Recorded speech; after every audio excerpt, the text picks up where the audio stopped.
আমি নবী কথা দিলাম রে, আমি নবী হাসরের ময়দানে থাকতে আমার একটা উম্মত জাহান্নামে নিতে দিব না। এই দরুদি নবীর পক্ষে থাকতে আপনারা রাজি আছেন কিনা? আমার আল্লাহ বন্ধুর ব্যথা দেখে বারবার আমার আল্লাহ বলতেন, বন্ধু গো এত ব্যথাই তুমি ব্যতীত কেন? আমি আল্লাহ কথা দিলাম হাসরের ময়দানে তোমার একটা উম্মত জাহান্নামে নিতে দেব না।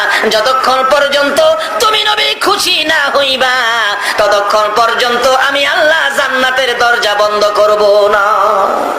আমার নবী তখন চোখের পানিগুলো জর্জর করে ছেড়ে দিলেন, প্রভু গো আমাকে খুশি করার জন্য জান্নাতের দরজা খুলে রাখবেন। হ্যাঁ বন্ধু কথা দিলাম, আমাকে যদি খুশি করার জন্য এত কিছু করতে পারেন, আমি একটা দাবি করি, এই দাবিটা আপনি পুরা করেন। কি দাবি বন্ধু? প্রভু হাসরের ময়দানে আমার উম্মতের গুনার খাতাগুলো আমি নবীর হাতে দিলে আমি খুশি হইব।